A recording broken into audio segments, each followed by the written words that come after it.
to see, literally from the day, a little piglet is born, and how much work goes into giving this pig the life it deserves, and then when it comes into the restaurant, the only way to do it is to treat it with the same respect.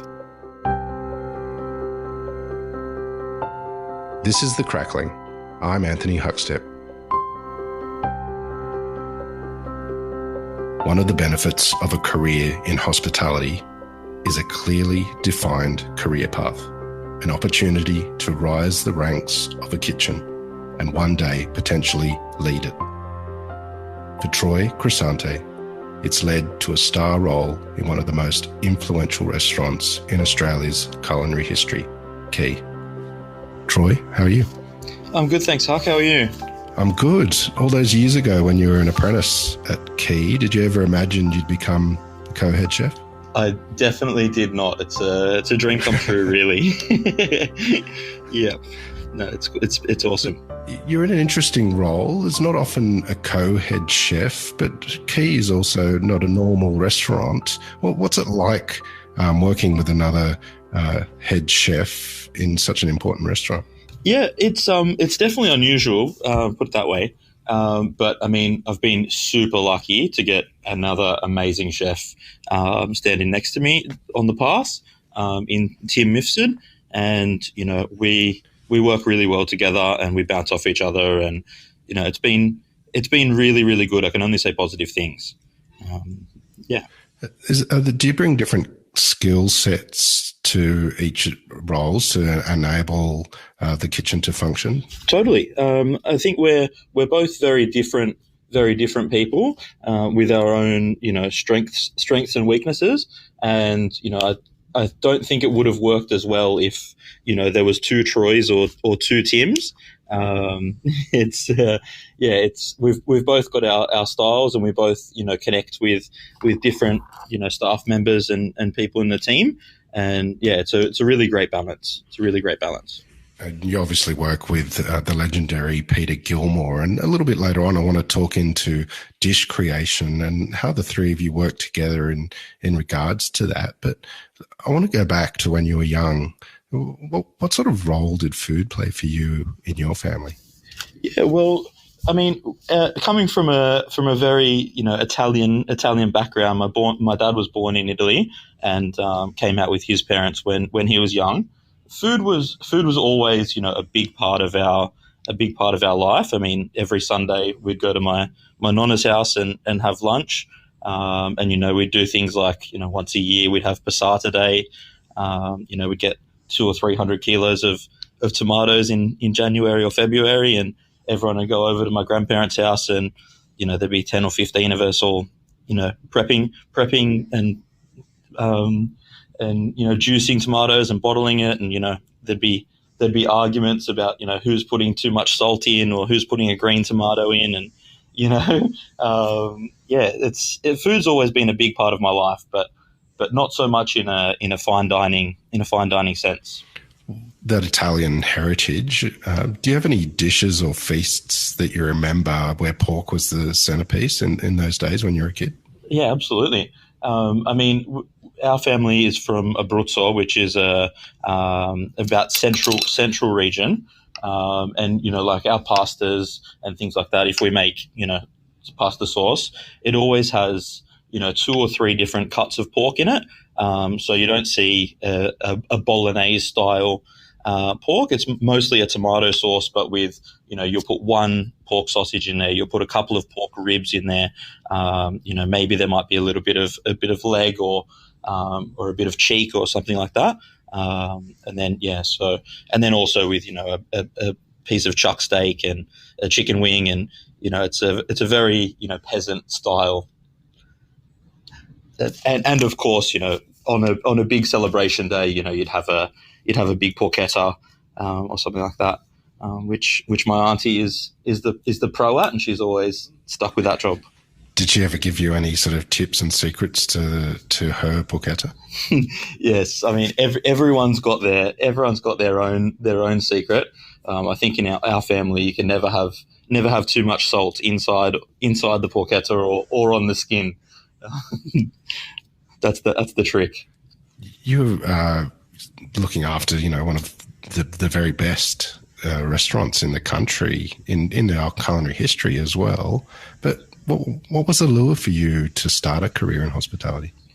I mean, from having such a family based around food, it was very natural for me, and kind of from a young age, I always knew I wanted to be a chef, but I didn't really know anything about fine dining food. I had a couple of kitchen hand jobs at local cafes or pizzerias, and I said to my mum one day, I think I want to be a chef, and she said go for it. So I was actually working at the fanciest place in town, which was a restaurant in Kyle Bay, just outside the Sutherland Shire.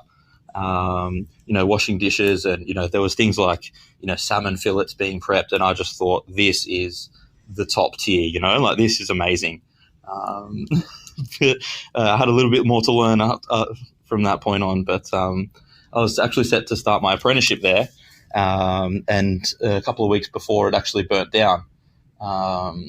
So I think fate has funny ways of working things, and and then my parents actually were at a work dinner at Beppy's, which is one of Australia's oldest and institution of Italian food, and there was celebrities eating there, Jeffrey Rush and a few others, and they came home and they said, "You want to be a chef? You could start here." So we got on the phone to Beppy, and it was an amazing experience. I mean, I was cooking, making raviolis next to 4 or 5 nonnas in the kitchen. It certainly wasn't the kitchens that I'm used to now, but it was a great place to start off.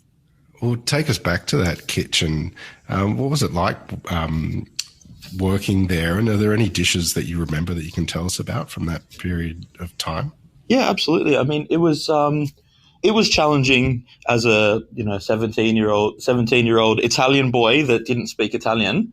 That was the one thing that I can't believe your parents didn't teach you how to speak Italian, and I was a little bit of an outcast, but they treated me really well. But you can imagine 4 or 5 nonnas and a couple of old Italian dudes, and then a whippersnapper like me coming in. But yeah, it was awesome. We were making lobster ravioli and veal saltimbocca, and just the classics really, really well. But yeah, so that was my start. You ended up doing your apprenticeship at Quay as well. How did that come about? And do you remember the first time you worked in that kitchen?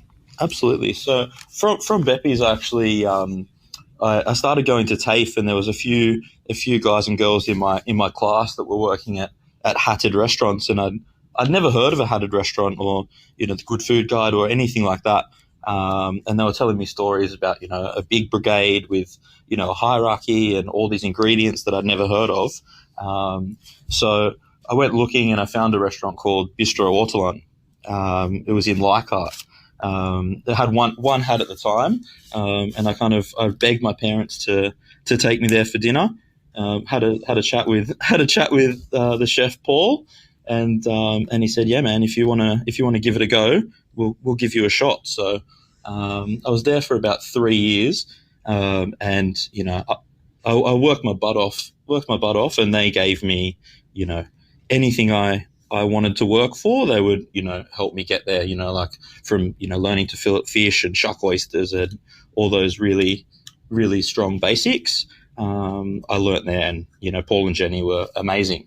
And after about 3 years, we sat down and had a coffee, and he kind of said to me, "Look, it's not normal for chefs to stay in one place for too long. What do you want to do next?" And the Quay book had just come out, and it was in the top 50 best restaurants in the world. And I said, if I'm going to work anywhere other than here, I want it to be Quay. And he was really, really nice about giving Peter a call, and saying, "I've got a kid that wants to learn. Do you want to give him a shot?" And wow, yeah.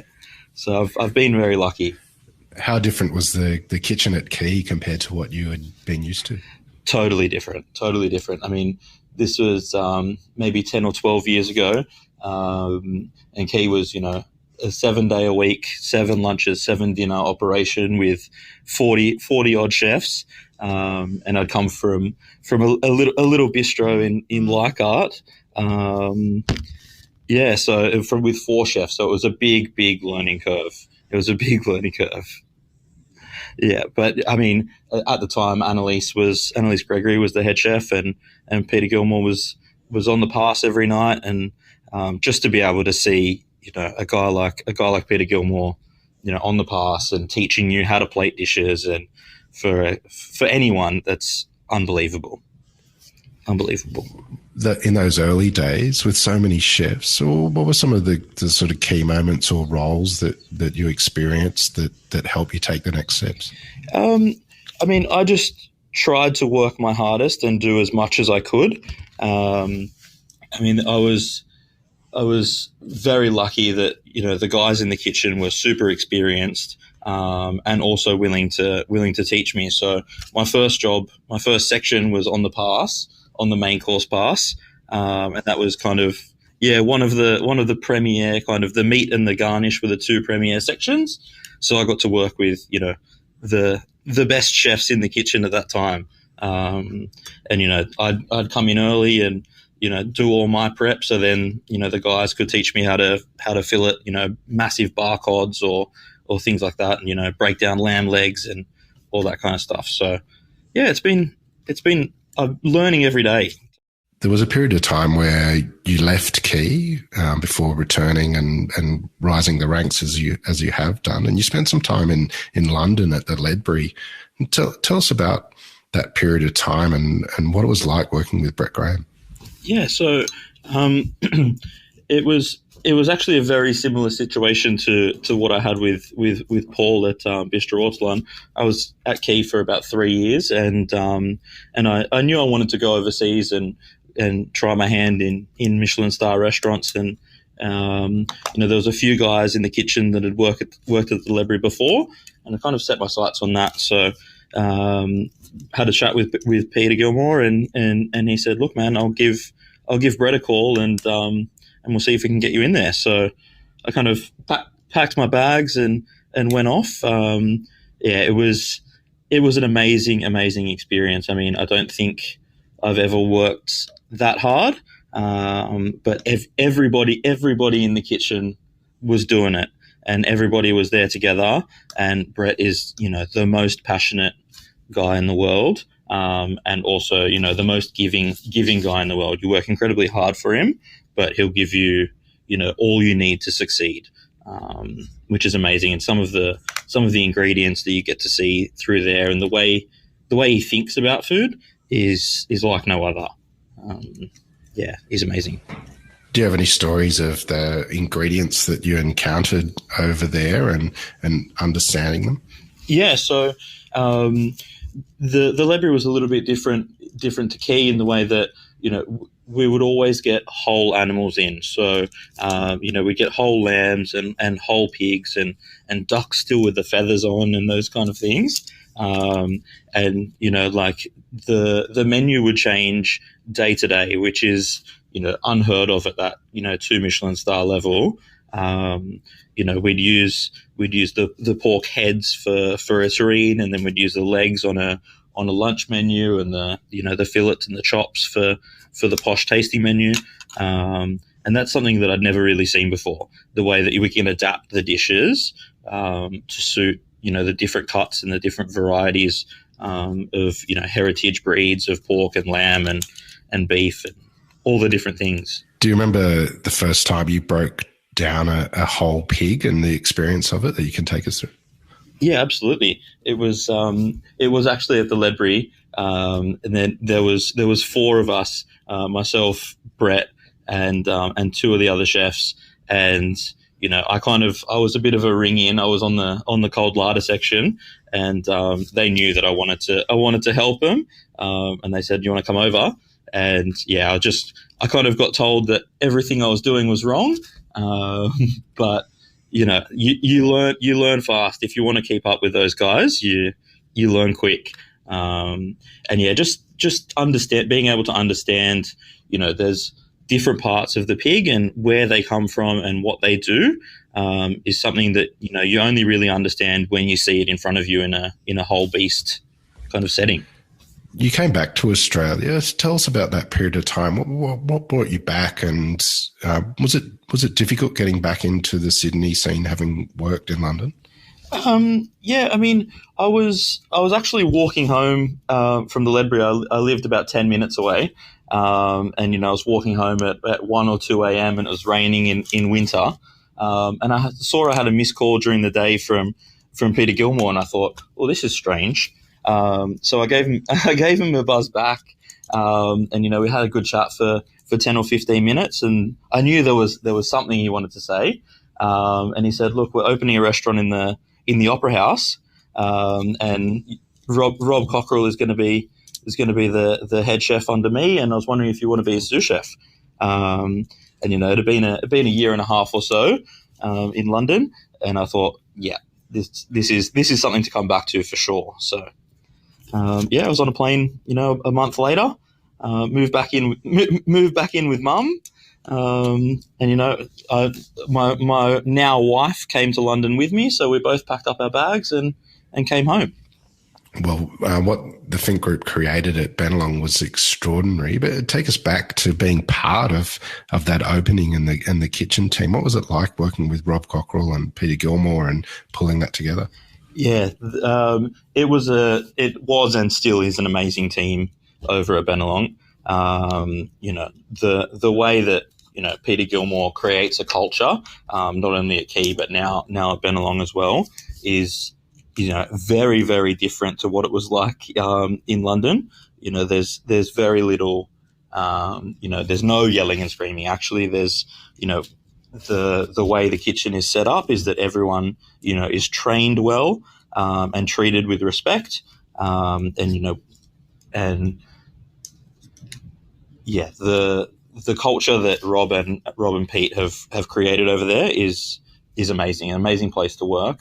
But it was very challenging as well. I mean, it was Rob came from Quay as a sous chef. It was his first head chef gig, and it was mine and also Shui, our first sous chef gig. So opening a restaurant with everyone learning, it was a big learning curve. But I can only say really positive things about Rob and Peter. They gave us a lot of guidance, but they also let us make our own mistakes. And we'd always talk about how we could have done things better. I think a lot of that kind of managerial skills that I have now are due to the two of them. Bennelong is renowned for a number of signature dishes which appeared sort of on magazines across the country and lots of media. But do you have any pork dishes that you remember from that period of time that really exemplify what you guys were doing in that kitchen? Mm-hmm. Yeah, so as you and the listeners probably know, Peter Gilmore is the king of jowl, of pork jowl, and there's been a pork jowl dish on the menu at Quay in a million different iterations. But what we did at Bennelong is we were working on handmade noodles, before the opening, and we were making these noodles out of all these different flours and different techniques. And we actually paired one of the first dishes we kind of ticked off the list was a handmade noodles on top of a slowly cooked piece of jowl that we cooked in butter overnight, and then with like a butter sauce. So it was kind of it was the start of a lot of dishes that have come from those two, kind of the mashup of the two dishes. You spent a bit of time with Lennox Hasty, who sort of stormed into the scene, cooking over fire and changing the way we thought about cooking and eating. What was it like in that kitchen, having worked in the likes of Bennelong and Quay and the Ledbury, to cooking over fire? Yes, it was very, very different, and there was a very steep learning curve. I mean, I thought I knew how to cook pretty well, but when you start at fire door, it's a whole different ball game. I mean, just from coming from a kitchen where you turn up the gas, and you get more heat, to something that you have to wait half an hour, a couple of hours to get some decent heat to cook over things. It was a big learning curve. I mean, I went there thinking, it's fire everywhere, but I'm sure we can cook, boil a pot of water over a stove, but there really is no stove. So if you want to blanch some peas, you better start a fire 4 or 5 hours earlier. But yeah, it also goes the other way. I mean, it takes a long time for the heat to start, but it also it increases in heat very, very quickly, and then can decrease in heat very, very quickly. So not only are you thinking about how the temperature of the piece of the meat or the fish or the vegetable that you're cooking, you're also thinking about the fire, and do I need to put an extra log on, or move it around a little bit, or fan it. So it's a whole different world, and Lennox is the master. So yeah, he let me touch the grill and let me cook on the grill, which is a big accomplishment, because he's very protective over that grill. So yeah, I feel like on the day that he's let me cook the dry aged steak and things like that okay, he trusts me now. And it gave him the opportunity to take a few days off and do media things, and all that kind of stuff, which was it meant a lot to me that he trusted me to cook his precious steak and things like that. So yeah, it was awesome. The foundation that underpins what Lennox does at Fire Door really requires the best possible produce and a real connection with farmers. Do you have any stories of connecting with pig farmers and being on the land and seeing what they do? Yeah, totally. So there's two kind of pig farmers that I have a great relationship with. One is Luke and Pia from Tathra Place in Terralga near Goulburn. So we were getting pigs from them at Fire Door, and we actually use their ducks here at Quay. But they're very interesting because they have a couple of different breeds that they're crossing and that they're using, which not many other people are. So they have a Tokyo X lineage, and they also have Hampshire crossed with Saddleback. So yeah, it's very, very unusual, and they weren't processing too many a week. So we'd get one a fortnight of a Tokyo X beast, and yeah, learning the nuances of the way it cooked and the flavor profile, and just how to treat a piece of pork that's it's still a piece of pork, but it's also very different to the guy down the road who's breeding pork as well. So yeah, they're amazing people. I got to spend a couple of weeks living on their farm. Yeah, so Luke took me in, and I got to stay in their house, and I mean, just such generosity on their part, just taking a chef in, and fixed fences, and moved pigs and took ducks to the processing facility, and yeah, it's the way they do things is incredible. Not many people get to spend that period of time on a farm like that that's actually producing food for human consumption. What sort of impact did that experience of being a pig farm have on you and the way you cooked beyond that time? Yeah, I mean, firstly, the respect for the animal, it made a big difference to me. I mean, I've always been taught, that we treat each ingredient, no matter what it is, with the utmost respect. When it comes in, we, pack it away as nicely as we can, and we cook it as nicely as we can.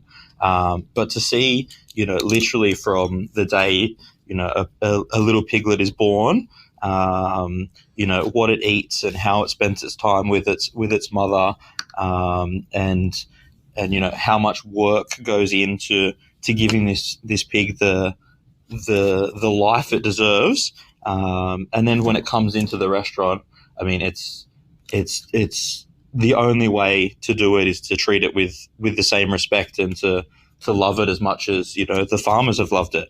So that really brought home, we can't waste any of this, and we can't, burn it, or, because it's a whole couple of months in the making of a lot of people doing a lot of hard work. So that's the main thing that I took out of it.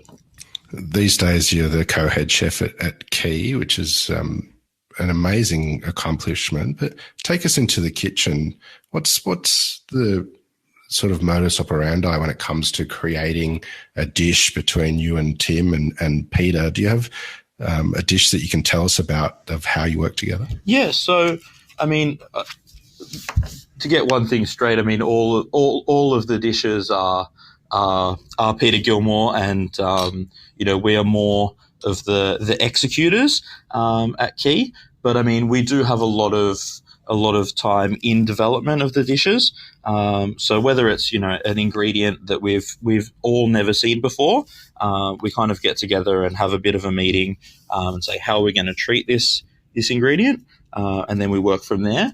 But other times, Peter will come to us and say, I'd like to do this with a dish, and can you and Tim please go and figure it out, basically. So we had a dish which was an eel bavois, which got a lot of positive feedback and a bit of press and stuff like that, which was awesome.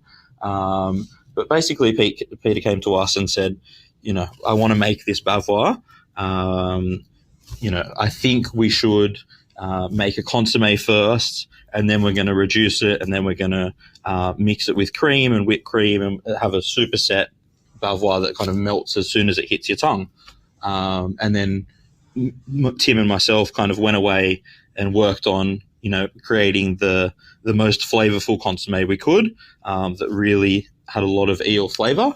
And then we'd take it to chef, and he'd say, okay, cool, that's amazing, or it needs a little bit more salt, or those kind of things. And then we'd work on the next step together. So I mean, yeah, Peter Gilmore is definitely the genius behind Quay. But we help him to, achieve and execute day in, day out. What are you loving about what you do? I think at the moment in the role that I have, I'm really enjoying the challenge of motivating our team. In the climate that it is now, there's high competition for staff, and I'm really enjoying, building connections with the team and finding ways to enhance their experience. I mean, of course, I love, cooking food at this level, and, with Peter and the team. But yeah, the biggest challenge, which I'm really enjoying at the moment, is the managerial side and learning how to get the best from individual people, because everyone's different and everybody needs different things. Yeah. Well, Troy, it's amazing what you guys are doing there at Quay, and it's an absolute honour to have you on the Crackling today to hear your story. Please keep in touch, and we'll catch up again soon. Thank you so much for having me, Huck. It's been a pleasure. This is The Crackling, a Deep in the Weeds production in partnership with PorkStar. I'm Anthony Huckstep. Stay tuned as we catch up with some of Australia's best chefs and pork producers to discover what makes Australian pork so special.